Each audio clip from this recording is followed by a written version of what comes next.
when the sun is not out and it's a cloudy day, because it's been snowing all day, we gotta plug the generator in. Solar does not work when the sun is not shining.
The app, little Victron app, shows that it is charging now, and now we'll do some fun stuff on the inside of the bus today.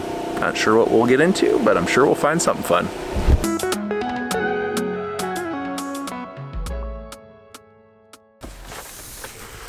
Well, the day took a turn. It's now snowing out. We had a little bit of sleety, icy rain yesterday. Got busy and didn't end up recording anything else.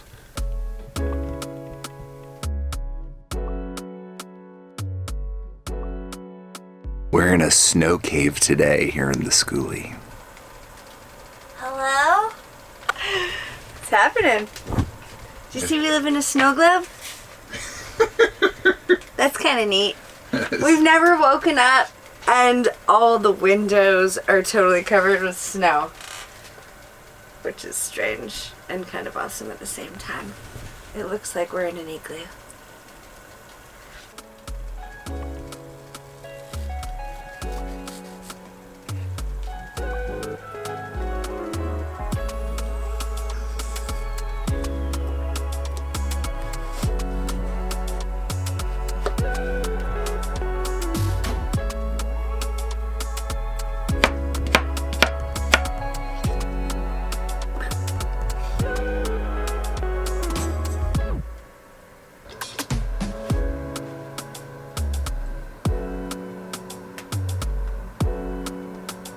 Look what we got. Woo! Mail!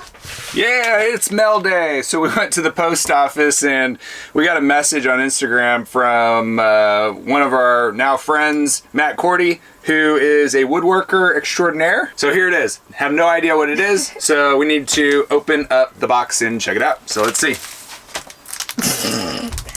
Nice knife, babe. Thanks. You guys know we live in a snow globe? Yeah, it snowed pretty good. Look at that. Snow globe. Holy moly! What? Whoa! You made that? Look at that. Wow! There's a letter or something here. But I want to continue with this. Oh, that is so cool! Holy smokes! Whoa! That is amazing. That's our stacked logo. This is cool. How on earth did he make that? I don't know. Maybe a scroll saw? I don't know if he's got like a CNC machine or whatever. But this is super, super accurate. Whoa. Thanks, dude. This is awesome. Oh, thank you. Cool. We're going to have to hang this somewhere. Yeah, we are. Yeah. Oh, that's amazing. Very cool. I gotta say, Brian and I are just in awe of people and their generosity. And their skills. And their skills. This is cool. And the fact that people want to send us stuff is just like, I don't know. It's so amazing and warms our heart so much. So thank you so much, Matt. You did such a beautiful job. I have no idea how you did this whole scroll saw. That is so cool.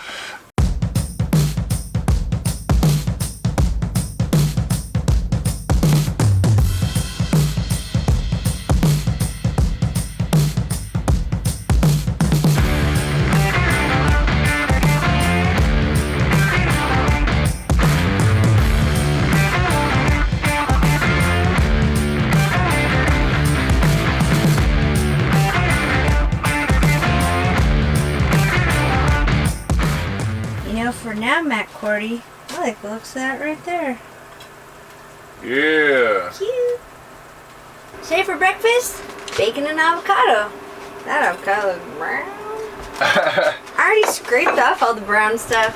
What else we got? Here, check this out. Torty huevos. Torty huevos. Yes. So what we do is we cook the bacon first inside of the pan, get it all nice and browned, and then we take it out, let it drip on the paper towel, and then we follow it up with corn tortillas, and then top it with eggs. These are farm fresh eggs from a local farm here until we can get our own chickens. That's what we're doing. And it's only like $2 or $2.50 a dozen, depending on which farm you go to around here. Yeah. But then once the whites get nice and cooked, like we just have a little bit left, then we'll scoop it out, put it on the plate, and we'll also put some cheese on it. Today, we're doing something a little different though. We have some spaghetti sauce that we've been really enjoying the past couple nights. We're going to put that on top of the torty huevos, so I think that should be pretty fantastic. We did spiralized zucchini and threw that in with the sauce, so this is going to be very good. And while we're eating, we've got a laptop over here. David Dubine with a DAP 2030. We don't always watch something when we eat. We've been trying not to, and just like have a conversation and enjoy each other's company. But we got a new Patreon video from David Dubine, so we're gonna watch it.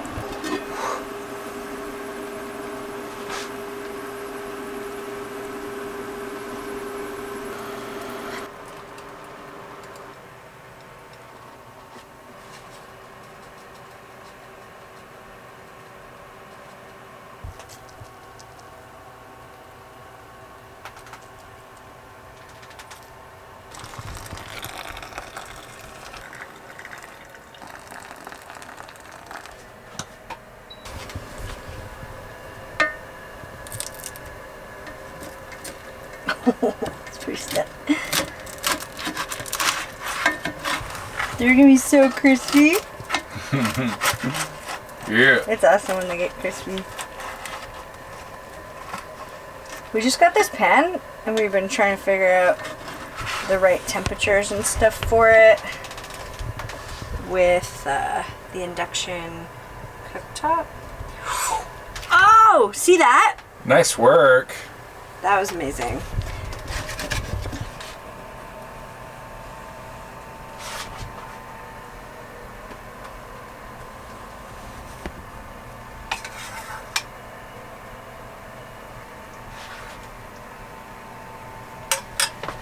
For you, silly. Thank you, silly. My avocado's turning a lovely shade of brown.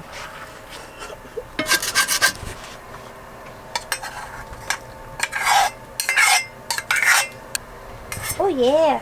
Voila, torti huevo. This is like torti huevo meets Italiano. Yeah, because there's meatballs in there too.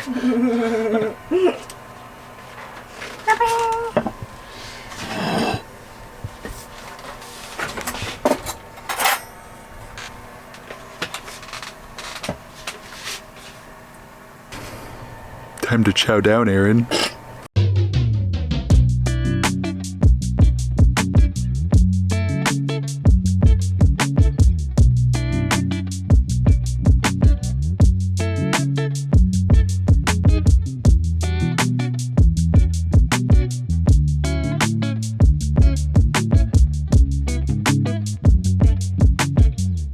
Drips coming out here. Drips coming out here. I'm gonna head up to the roof and knock some of this snow off. It's the morning, the sun's been coming up, but we got some solar panel low production issues, so we're gonna see if we can't get some more watts out of these panels.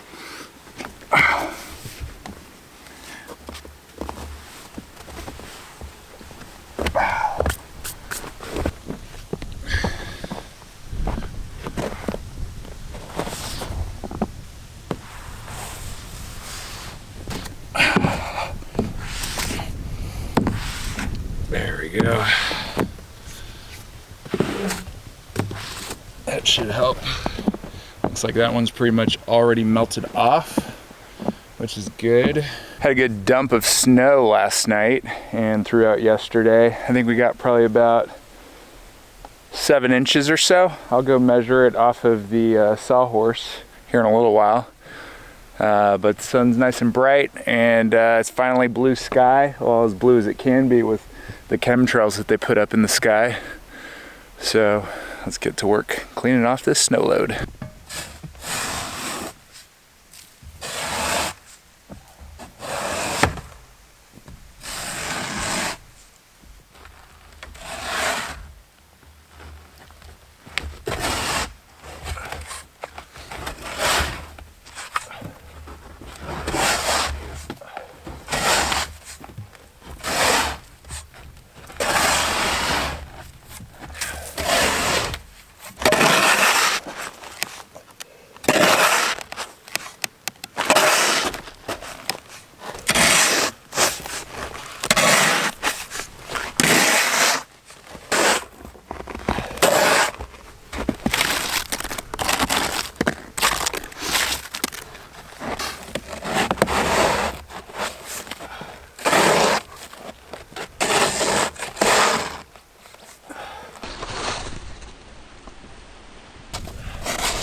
Well, that got most of the snow off of the roof. I'm leaving just a little bit down because the spots where I cleared down to straight wood, it feels a little bit icy.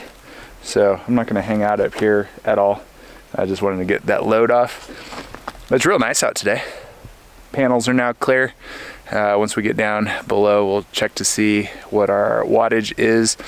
Before I came up with that one panel completely covered in snow, we were pulling about 800 watts. So hopefully we can pull a little bit more because the panels are rated up to 1,320. Most we've ever been able to get out of the panels is about 1219 is what I've seen. Gotta see what we're gonna do today. We've been spending a lot of time indoors lately working on website stuff because you gotta make money somehow.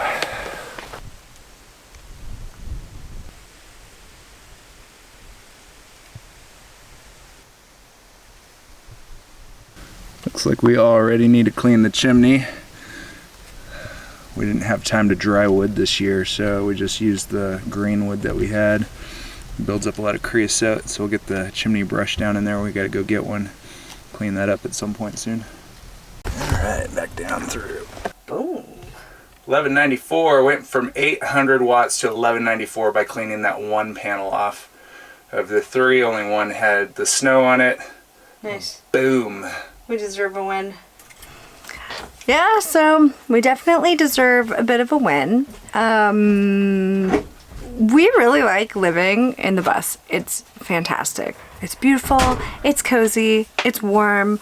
Our biggest problem is the big thaw. So right now, like I guess last night it was probably minus 14 or something Celsius, which is pretty darn cold. And we got a lot of snow, so there's a lot of moisture around, and now it is almost 10 degrees Celsius outside. So that's a pretty big jump in temperature difference. So the problem that we're having is we're getting drips of condensation dripping through the boards of the ceiling, mostly around the curves, kind of where they meet the skylights or along the curve's edge, which isn't a huge deal because it's just water. But if it's happening all the time and we don't really know what's happening behind it in the ceiling without taking it apart, which is obviously a pain in the butt, then over time this could cause a lot of issues. Plus, we've got a lot of technology stuff like laptops and phones and power cords and just stuff that's plugged in. I mean, we probably have less than your average bear, but we do have technology. So coming to find, you know, your technology has water dripped all over it is kind of concerning, especially considering we're living in an apocalypse. So it seems like finding stuff and being able to get things or even afford new equipment is kind of a concern for most of us, right? Like, you're not gonna just like go out and buy a new laptop frivolously, you know, you're not going to buy a new laptop till you actually need one. So ideally we keep things from getting soaked. We do have a little bit of mold on a couple of the window frames. This one here on the north side of the bus and the north side of the bus in our bedroom, there's a little bit of mold that we're getting along the edge of the window frames because of the condensation. So to battle that, what we've been doing is we open up the window shades, run our RTD2 little dehumidifier, and it is helping an incredible amount to get some of the moisture out of the air. And then what I do when I need to is do a little bleach spray along on the mold and then get it to soak for, I don't know, few minutes, and then I come back and scrub it with a little toothbrush and then soak it up. But yeah, it's a pain in the butt and it's a little bit stressful. Like, we just want to get on with our day. We don't really want to like have to deal with condensation every single day. But living in a metal thing, no matter what it is, whether you decide you wanted to convert a shipping container or an old RV or whatever, no matter what, if you're living in something that is metal, you're gonna have problems with condensation. Unless you decide that you're gonna live somewhere that's warm, then you probably wouldn't have any problems. For us, Missouri was a great price. It's beautiful here. There's a lot to really love about it. So we were just like, whatever, we'll suck up having a little bit of a winter. We both like winter, so it's not a big deal. But yeah, we will have to battle condensation as long as we're here and as long as we are in the bus. So yeah, I think no matter what you use, whether you use the best of the best insulation, like we've got Havelock wool in the ceiling, but we can't expect the wool to do the whole job. Like, we are still in a metal vehicle, we still have drafts, and we still have single pane windows. And these windows were expensive. So if you're gonna get like double pane vehicle windows, you're gonna pay for that. Plus, the driver's window will probably always be single pane, unless you have a lot of money and you can get a double pane driver's window and you can get double pane doors and blah, blah, blah, blah, blah. Yeah. It's not an easy fix, is basically what I'm saying. And I think if we would have used spray foam, we probably would have been worse off. We've seen a lot of people use spray foam and then they're in cold climates and they've had mold issues. So I don't know. Everyone's gonna have a different opinion about it, and I think no matter what, if you live in a metal thing, you're screwed for condensation. If you live in a cold climate and then it warms up during the day, you're gonna have condensation no matter how hard you try to fight it. Thermal bridging will be a problem.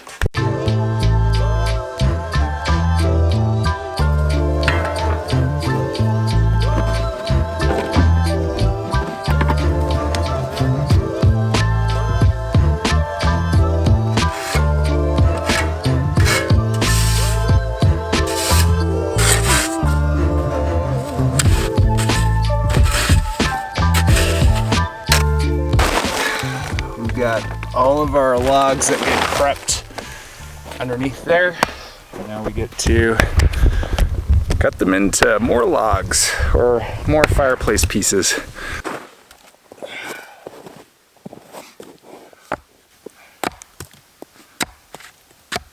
A lot of this wood has been from just the piles that are on the side of the property from when the property was cleared. And so some of it, the bark is not in that great of condition. Super soft, super wet. We haven't really had time to dry it out because we basically came right when fall was in full swing in October 2020. So what I've been doing is just chopping off the bark, and then because it's just way too soft and the inside seems pretty good for burning. Although not really the best wood for right now. It's primarily oak and hickory. So the oak has been burning really nice. I'm trying not to put any pine in there because that has a lot of sap. And then we just chop it up into a couple different sizes. We have one bucket that we're doing small pieces in, and then we've got another bucket that we're doing larger pieces for longer burn times.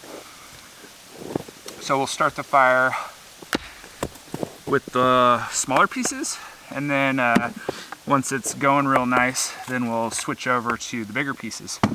And that's been doing real nice. It's a small one. That one looks good. Also, sometimes there's all sorts of little critters living in it. So we gotta make sure we don't bring termites inside. That one's got like a rotted vein on the inside. Looks like just a bunch of dirt, really. It's like already decomposing. I'm gonna chop a little bit of that out. A lot of the wood's still good though.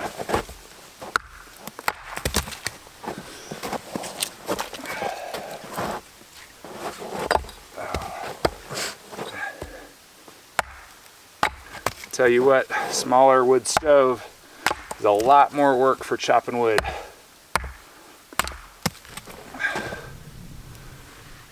That's fine.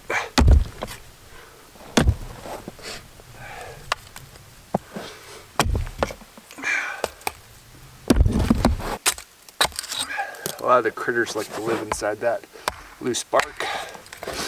So I pop it open, make sure there's no little ants or whatever living inside. And we take it from there.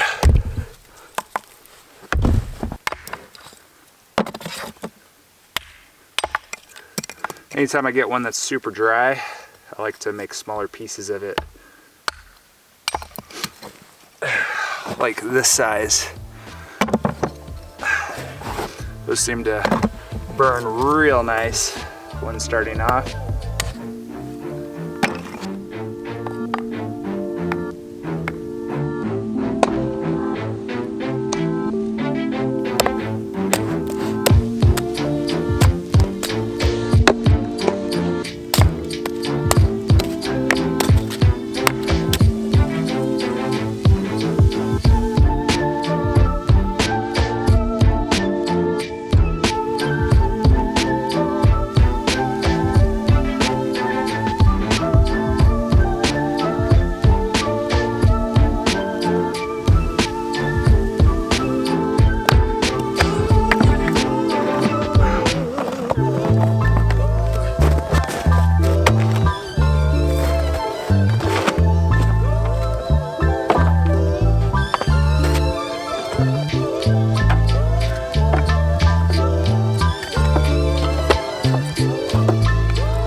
I am ruthlessly ripping through this.